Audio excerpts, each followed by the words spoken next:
কখনো বাচ্চাদের বদদোয়া দিবেন না। সন্তান যত দুষ্ট হোক, বদহাড্ডি হোক, বদদোয়া দেওয়া যাবে না। আমরা রাগের চোটে মারাত্মক এই ভুলটা করে বসি। মনে রাখতে হবে, বুলেট মিস হতে পারে, কিন্তু বাবা-মায়ের দোয়া মিস হওয়ার সম্ভাবনা নেই। রাসূলুল্লাহ সাল্লাল্লাহু আলাইহি সাল্লাম বলেন, ৩ ব্যক্তির দোয়া নিঃসন্দেহে কবুল হয়।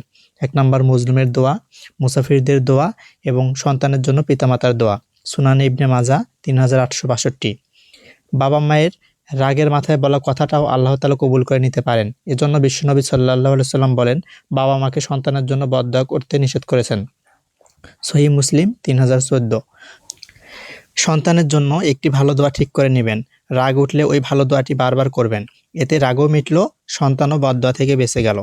শাইখ আদিল আল কালবানী লন্ডনের এক কনফারেন্সে পবিত্র কাবা শরীফে ইমাম হিসেবে নিয়োগ প্রাপ্তি নিয়ে তার জীবনের একটি চমৎকার কাহিনী বর্ণনা করেন। কালো বর্ণের শাইখ আদিল আল কালবানী পারস্য উপসাগরীয় এক দরিদ্র পরিবারের সন্তান।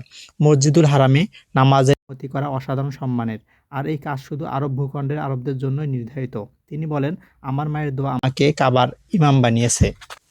ছোটবেলায় আমি ছিলাম খুব দুষ্ট প্রকৃতির। দুষ্টামি করে প্রায় মাকে রাগাতাম। কিন্তু আমার মা ছিলেন খুবই দিনদার একজন মহিলা। তিনি জানতেন আল্লাহর কাছে দোয়ার কি শক্তি। আন্তরিকভাবে করা দোয়া কখনো বিফলে যায় না। তিনি দোয়া করাটা তার অভ্যাসে পরিণত করেছিলেন। আমার উপর মা যখনই রেগে যেতেন, তখনই বলতেন, আল্লাহ যেন তোমাকে পথ দেখান এবং তোমাকে কাবার ইমাম বানান। আল্লাহ আমার মায়ের দোয়া কবুল করেছেন এবং আমি আজ কাবার ইমাম। অভিভাবকদের উদ্দেশ্যে তিনি বলেন, যখন আপনার সন্তান দুষ্টুমি করবে অথবা খারাপ আচরণ করবে, তখন তাকে গালমন্দ করবেন না। এতে বিপর্যয় ঘটতে পারে। রাগান্বিত অবস্থায় আপনাদের ভাষা সংবরণ করুন। আপনার ছেলেমেয়েদের জন্য ভালো দোয়া করার অভ্যাস তৈরি করুন। এমনকি যখন আপনি অনেক রেগে যান, তখনও তার জন্য দোয়া করুন।